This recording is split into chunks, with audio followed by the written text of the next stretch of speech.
two kinds of Grihapravesham generally celebrated in India. When a woman gets married, she will do Grihapravesham, that is, she'll enter her husband's house, it's a big event. Not anymore because they've already lived together, you know. Otherwise, it was a major event. And they made this into a very sacred process because one thing is what kind of woman enters your house will determine the nature of your life and what kind of children you bear, your future, your progeny, how they live, everything is determined by what kind of woman enters. That's one thing. Another thing is how she enters also determines, whatever kind, how she enters is very important. So they wanted her to enter this house with utmost honor, with utmost auspiciousness, because it's very important that she enters this house with love. It's very important she enters this house wanting to give herself totally to whatever that is. If she enters with something else in her mind and in her heart, she can ruin that family in million different ways. She can bear the wrong kind of children. They're aware of all these things.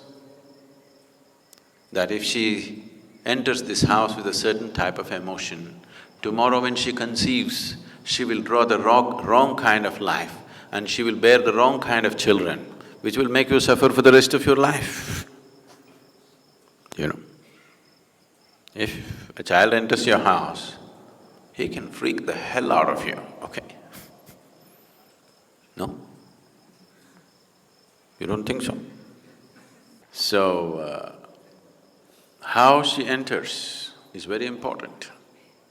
So there's a whole lot of ritual around this, how she enters the house. This is one Grihapravesham, it's an old house, but she's entering. So, a big ritual around this. The ritual got smaller and smaller and smaller, and now she enters the house before she's married, so it doesn't mean anything anymore, how she enters, because you need to understand this. Today, marriage means you thinking just of a little bit of romance between the two people. That's not how they looked at it. They looked at it as a partnership which is going to determine everything about them and their children, and how the future of this family happens depends on what kind of woman and how she enters this house. So they took elaborate care so that she enters the house properly. The other kind of Grihapravesham is you built a new house and your family wants to move in. So, you want the house to be in the right kind of condition for you to move in.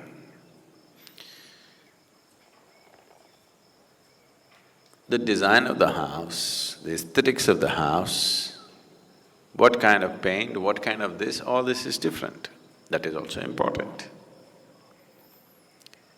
But what kind of energy fills this space is very, very important. So before you live there, nobody ever sleeps in a house which is uninitiated. So it is a minor form of consecrating the space. Before moving into the house must be… the space must be consecrated, otherwise people won't go and live there. All these things that were done were essentially to create a certain enhanced sense of life energy so that the people who live in this house will naturally move towards well-being. And this sense of no human being should live in an unconsecrated space is something which is deep-rooted in this culture, because it is just like if you plant something into this earth, only if the roots are sticking into a rich earth will the flower and the fruit come out. If the earth into which these roots are sticking in is not rich enough, is not enhanced enough to sustain life, flower and fruit will not come. Even if it comes, it will be too meager. It will never be a full-blown flowering, it will never be a full-blown fruiting of the plant. So always these aspects, we gave enormous importance to these aspects of life. It's not just about what you eat, it's not just about what kind of work you do, what kind of space you live in. This is very important in the East. So, people always consecrated their homes in whichever way they know best, and only then moved in. If the kings were sensible and benevolent, they consecrated the whole town. They created any number of places in the town so that the whole town is consecrated. He wants everybody to live in consecrated spaces. If you walk on the street, if you do business, if you live in that town, everyone must constantly live in consecrated space, because if you want to produce generations of enhanced human beings, you need this kind of space. Otherwise, only by accident or by personal dint, somebody may become something. You won't produce a generation of beautiful people. This culture produced a galaxy of knowledge, a galaxy of enlightened beings. Every generation produced this simply because they took care of any number of aspects like this. Nowhere else on this planet have single generations of people risen to such glorious heights of knowing as this culture has known.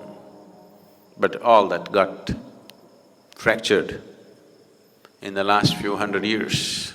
In the last 800 to 900 years, this got badly fractured because of invasions and displacement of people and so many things. You can produce very great intellects, very great energy, as human beings I'm saying, individual human beings carrying phenomenal sense of energy and intellect and capability.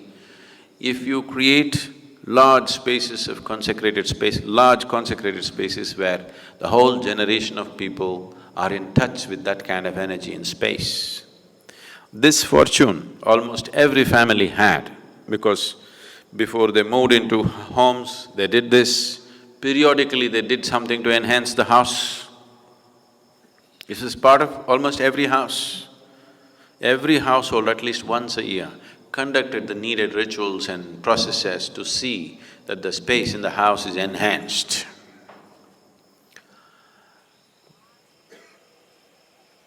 A basic understanding, or rather an essential understanding of how to generate a conducive atmosphere for a human being to grow to his full potential. When we say a full potential, today's world is thinking of full potential only as how much money can he make. Their idea of success has become so rudimentary. Modern idea of success is unfortunately extremely rudimentary and gross. How far can you climb in the social ladder? How much money have you made? This is all the idea of success. So, the idea of success was not like this, it was very broad-based and very profound. Someone was considered successful only if he's in a certain state of blissfulness, if he's in a certain state of knowing about himself and the world that he lives in, and socially he's honored, and materially he's prosperous, and he's able to earn the love of his family and friends and society, only then he's considered a successful man. That's how this society looked at it. It doesn't matter how much money he had, if he did not earn people's love, they would say his life is wasted.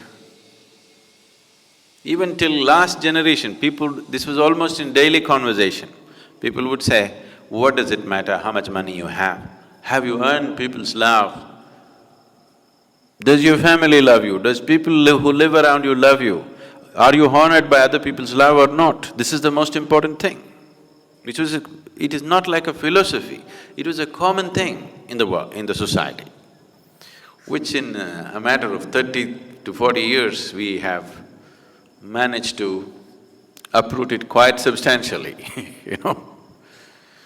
So Grihapravesham was just this, that you want to create the right kind of soil for this plant to grow and flower and fruit. If it's properly done,